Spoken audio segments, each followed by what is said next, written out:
Late night hikers, what is the creepiest thing you have seen while hiking? I used to often spend my summers bouldering with my friends by a relatively large forest that was about an hour and a half away from where I used to live. We used to spend some of the nights camping out there just to save some travel costs and time. Anyway, I think this was roughly like the third or fourth time we were out there camping. My friend had left all her climbing gear and her rucksack just outside her tent, or we definitely think she did anyway. The next morning we found her boots, a few clothes, and all her chalk powder had disappeared. We figured that it could have been completely feasible that she misplaced it. Although we were quite sure that they were next to her tent, we didn't really want to believe that they were stolen. Anyway, we didn't read too much into this and just stupidly said to ourselves that perhaps she had left it by the boulders and some animal took an interest to it. I know it sounds stupid, but it was very reasonable to us at the time. Anyway, fast forward a year, we are at the same spot as usual, sitting by the tents and chilling after having some food.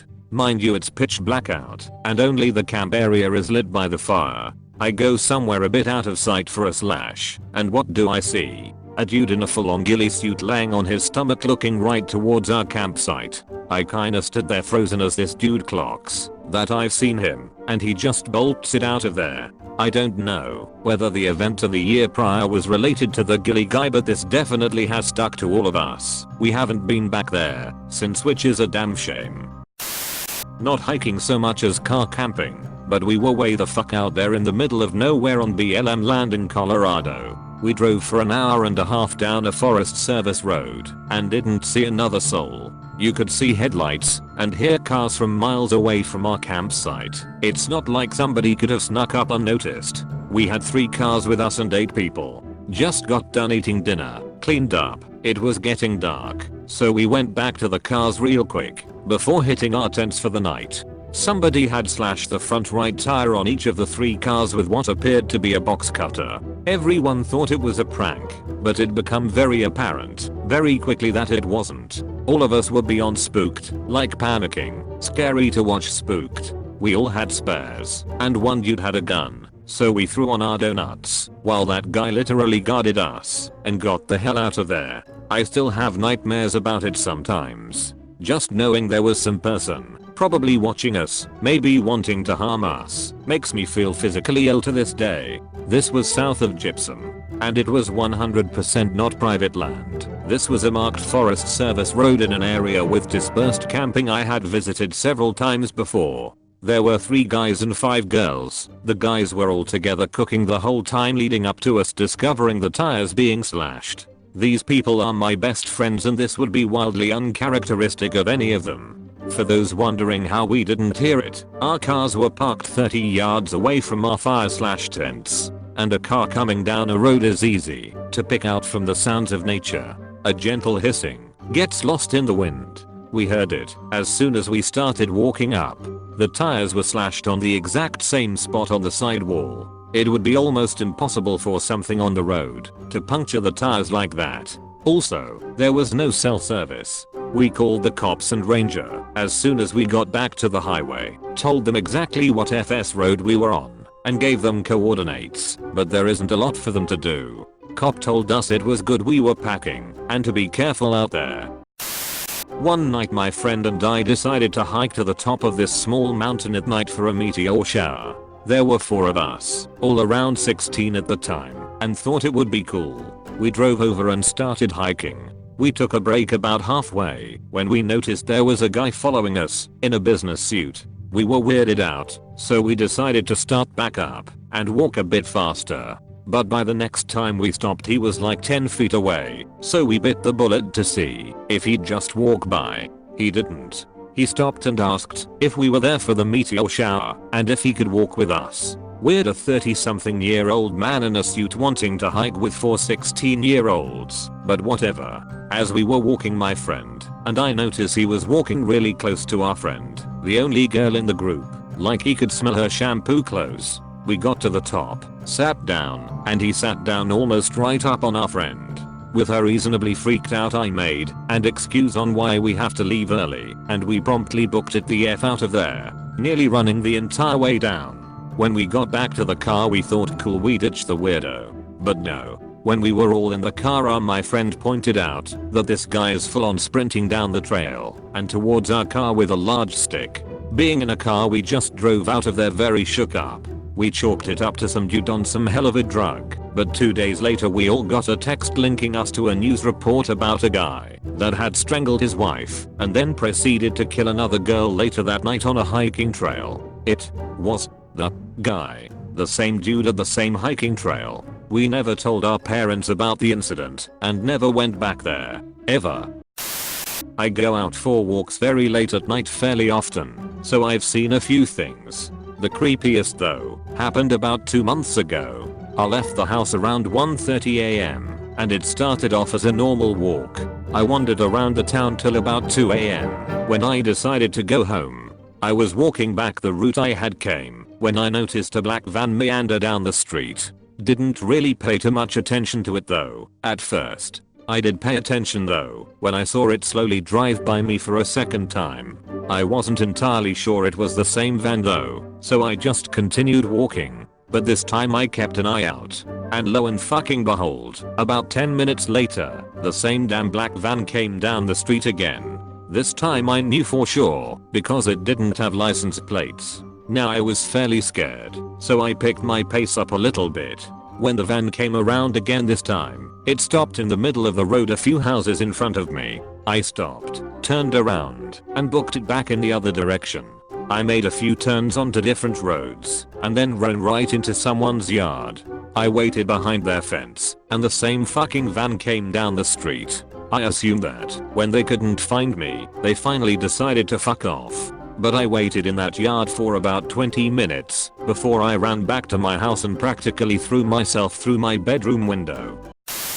Not so much hiking as walking home after work one night a lot of years ago. I normally got off around 7 PM and my walks home were uneventful. However, this night I covered a half shift for someone and worked until 11 PM.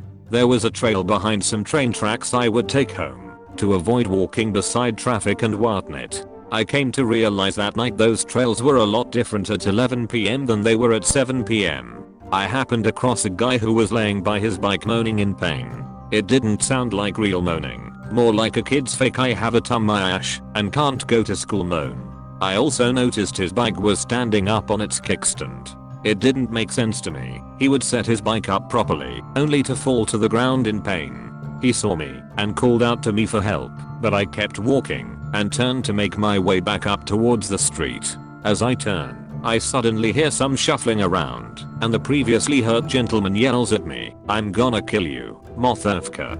He hops on his bike and starts rushing towards me. At this point, I'm most of the way up the incline going towards the railroad tracks that ran parallel to the street. I haul ass up there, and as I get over the tracks, my would-be assailant proceeds to hit the tracks with his front tire and flips over his handlebars, hitting the ground hard. He is now moaning in pain for real, and makes genuine calls for help. I used a payphone at a gas station to call the cops and explain what happened. They get there, and the officer explains to me this guy's a village idiot who does this shit to rob people, and it's not the first time they had to pick his ass up after he biffed on a bike trying to rob someone. I told the officer he threatened to kill me and he laughed. Dude wasn't even armed, and apparently has had his ass kicked more times than he can count using that little line of his. It was in the summer around dusk, and I was camping at a remote campground with my dad. There was a lake right next to the grounds and my dad and I would trail blase through the forest right next to the lake, because if you went far enough there was a really pretty waterfall. A few strange things happened on this hike. We found a slash pile that had a little kid's shoe on top. When we came to a small clearing, my dad had to take a leak. He faced one side of the clearing and I faced the other, and we both clearly heard a child say, "I'm over here." My dad thought it was me, and when he realized it wasn't, we spent half an hour looking for someone, but we found nobody. After that, we gave up on going to the waterfall and started to make our way back to camp, but there were clear sounds of something following us, twigs snapping, bushes shaking. We haven't been camping there since. When I was very little, like 5 or 6, my dad used to take me on all sorts of adventures through nature, especially when we owned a little cottage up in the Scottish Highlands. Now, my dad is sort of a combo Irish bloke plus Yorkshire laddie type of fellow and very spry, despite his being about 55 at the time, and on this particular occasion, had decided we were going to go hiking way up into the cliffs. I was quite happy with this development as it meant a piggyback ride for at least 90% of the difficult bits. This was a proper trek. He wanted to get to one of the highest bluffs, so we could have an amazing 360-degree view of the gorgeous meadows and some sparkling sea. But after we reached the top plains, where it's all short wind-whipped grass and you can see 4 miles, he suddenly turned very still and very quiet. When you're small, your parents are God, so seeing your dad look frightened is scarier than anything your own mind can come up with. So I was pulling on his arm and going, What? My mum is epileptic, and I saw her fits when I was a kid, so I thought it was happening to him too, or something similar, and I wouldn't know what to do, because we're up on this huge cliff and no one is around, when just as fast as he started it, he snapped out of it. Fireman lifted me right up and just started striding away without a word. Over his shoulder, I could see a big pale yellow object stuck into the ground like an obelisk. I know now that it was a refrigerator. When I was older and I asked my dad about it, he stiffened up and told me that when he was a boy in the 50s, he and his little friends had found an old style fridge in the woods, and being little boys, they opened it. Well, of course, they had found a body, another child, who by whichever means had found themselves in the fridge and unable to get out. My dad has never mentioned a gender, which leads me to believe he either witnessed a very decomposed or skeletonized individual, but I can't ask him.